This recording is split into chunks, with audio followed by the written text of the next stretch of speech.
Ndị be anyị nnọọ n'Osinachi nke taa na ABS TV Channels 24. Afọ m dị Ifunanya Okonkwo, nnukwu ihe kpọm lọlọ isi.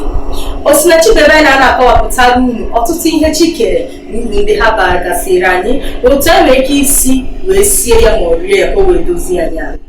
Na nke taa anyị ga-ekwu maka akwụkwọ nri pụrụ iche, mana tupu anyị ekwu maka akwụkwọ nri anyị ga-eje obere ezumike ka anyị wetara unu ozi ndị dịgasị mkpa. Ngwa chaa aka were anyị ma anyị na-achọ.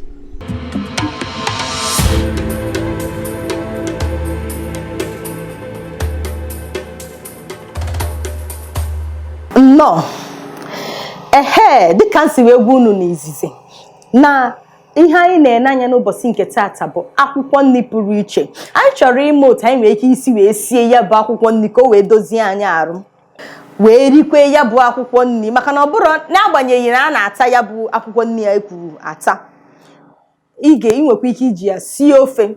Maka ndị chọrọ inwe onu ọma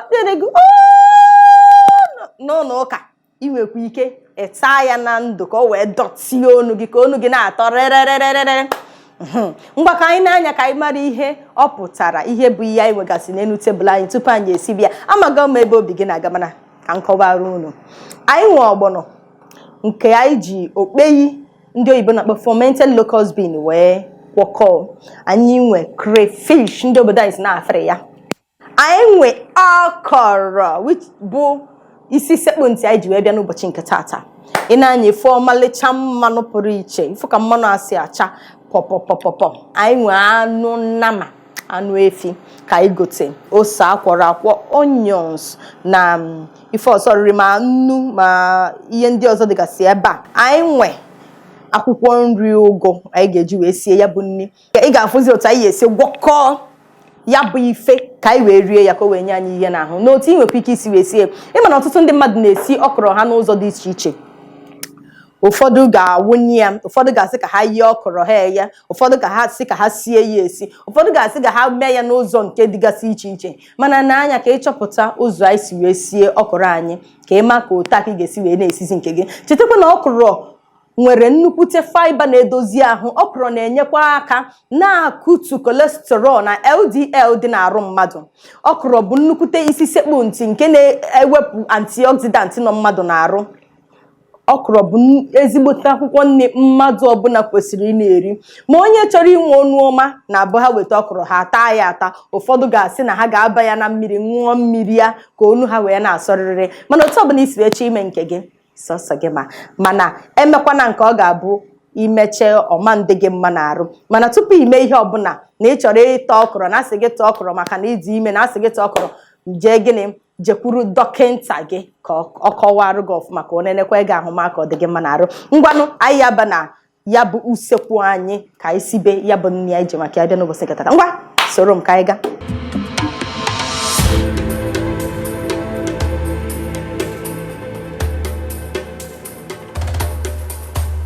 N'izizi Anyị ga-ebu ụzọ sinye anụ anyị ka ọ na-eye. ife a niile anyị nwegasị ebe anyị asachago ha ncha niile asa, ma onye ọsọ anyị ma okra anyị ma akwụkwọ nri ma anụ, ife niile asachago ha ncha niile.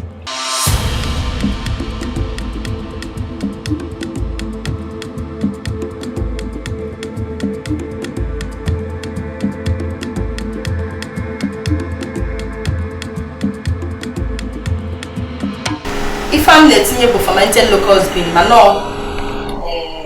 okpeyi akwọrọ akwọ, mee ya na powdered form maka ndị chọrọ ịga ebe dịgasị iche iche. Nwere ike ịgba ya na anyị ga-ebezi alibasị anyị ka anyị wee tinye ya n'anụ. Anyị akwụgo aka maka na asị na cleanliness is next to godliness, ọ ife ndị oyibo kwu. Onye ọbụla na-emekwa n'ihe a na-eri eri na-adị ọcha.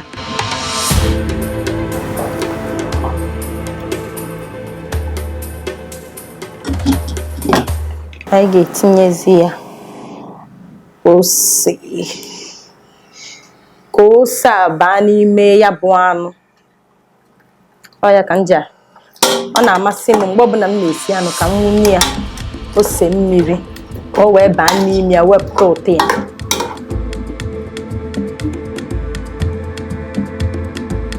Ugbu a anyị ga-ebegasị ma okra ma akwụkwọ nri anyị nwe wee kwado ya dịka anyị na-eche ka anụ anyị yee. Anyị ebe okra anyị.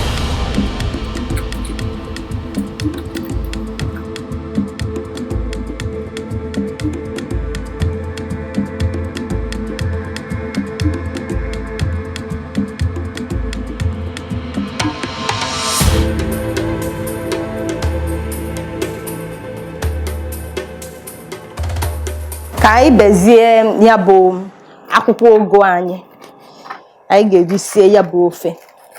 Ana m achọ nnukwute ugu na okra maka na okra n'onwe ya bụ akwụkwọ nri. Ọ na-amasị m chọọ isi ya m were obere ugu wee sie ya.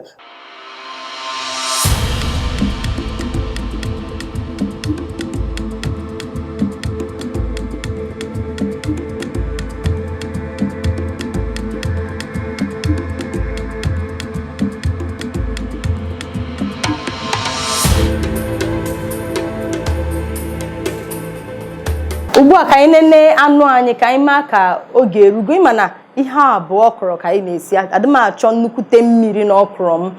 Mgbe ọbụla m na-etinye mmiri na anụ, ọ na-amasị m ịnị anya ọfụma. Bụrụ ndị oyibo asị gị monitor, ịnị anya ọfụma ka m hafụ iwufe ya mmiri. Ngwa anyị nene ka anụ anyị adịgo.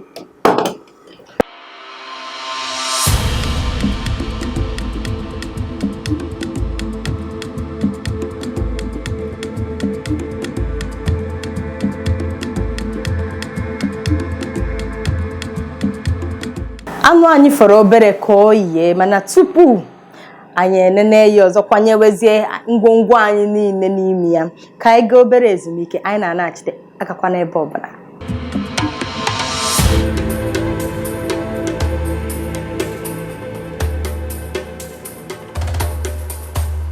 Nnọọ, a sị na ọ bụrụ na ị chọrọ ka ntutu isi gị na-eto ana isi gị adị ọcha, gị na-eri okra ọfụma. Ọ bụrụ na ị na-eri okra ọfụma, ọ ga-enye aka mee ka ntutu isi gị na-eto ọfụma otu o si kwesị.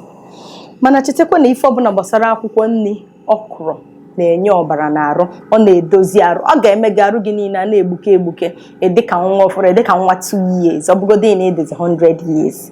Ngwa ka isi tọpụ nri anyị. N'izizi m na-ebu ụzọ tinye mmanụ na-asụ.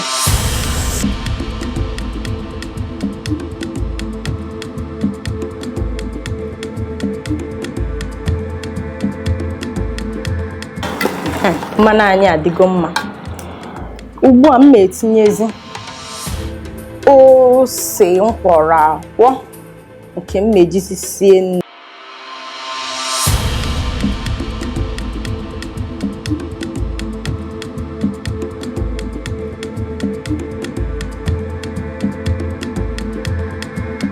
Ife ọzọzi m na-etinye bụ crayfish.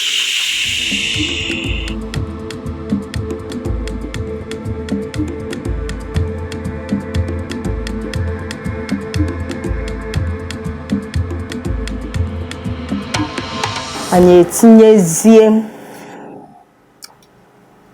fermented locust bean anyị.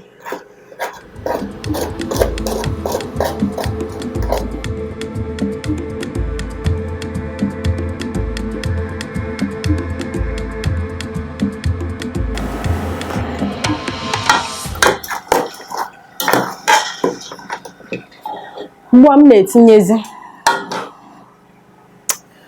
ọgbọnọ a ihe anyị ji kwọọ ya bụ okpei.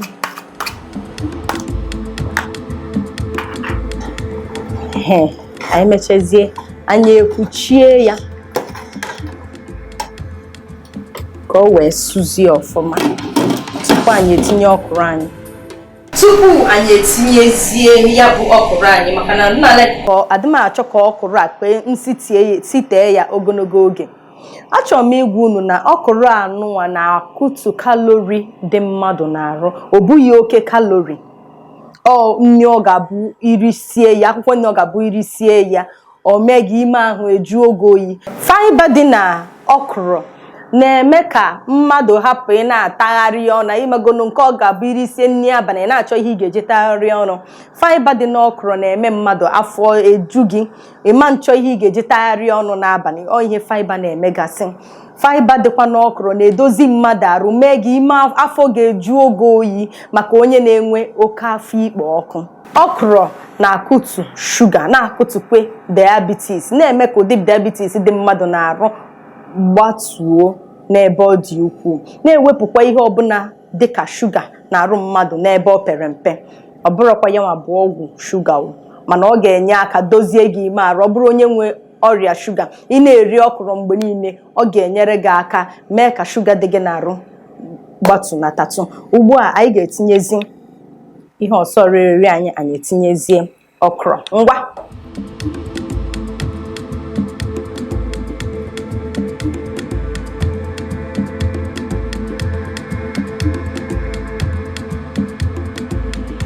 anyị etinyezi okra anyị.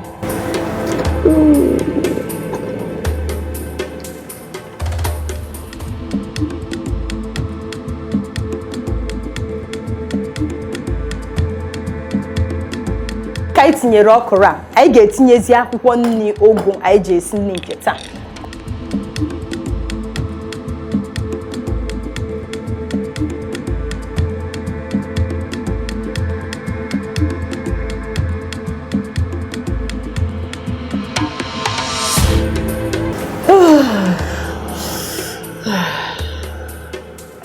Ịcha iri chere ọ fọrọ obere oge.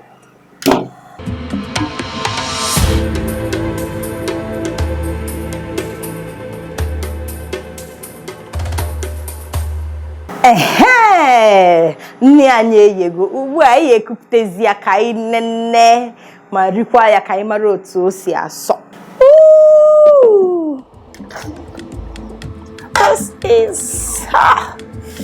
Ka asọgbu onye so isi ya otu a, ọ ga-akpọ ntụ onye nwụrụ anwụ ọ dị ndụ. Ka anyị kụọ ya, a ga-eji rie ya adịgo ready.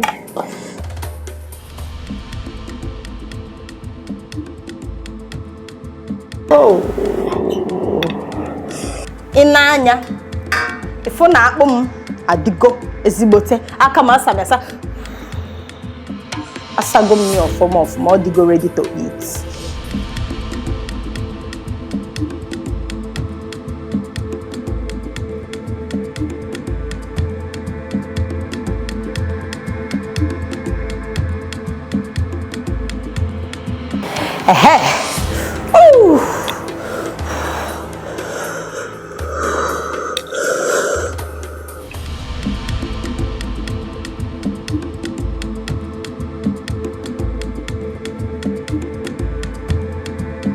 Unu afụgo n'otu anyị si sie ya bụ okra anyị. Ndị be anyị, ebe a ka anyị na-apịachi Osinachi nke taa. Unu na-anya n'afọ na nri a dị oke mkpa, mana ife menụ bụ na anyị enwe ndidi. Mgbe anyị mesịziri anyị ewere daalụ nke usu esonyere m n'Osinachi nke taa. Unu afụgo n'otu nzisi okra nke m. Ịbịazie na comment section gwa m otu isi esi okra nke gị, gwa m ihe ị na-etinye gasị. Ị na-etinye okporoko, azụ, ụdị ọbụla ọ dị. Ị na-anya efu ihe m ji sie nke m o wee na-atọ re. Ịbịazie egwa m otu isi esi nke gị. Ọ na-amasị gị ịgbanye mmiri ka o buo ibu ka ọ na-adọ dịrị? Gwa m na comment section. Ngwanụ ka mma ọsịsọ ka nrichapụ nri a na-echemeche. Ka m ga-afụzi n'izu ụka ọzọ n'Osinachi na ABS TV Channels 24. Afọ m bụ Ifunanya Okonkwo. Ị nwere ike ịkpọ m Lolo Ife. Ngwanụ ka emesịa. Bye bye.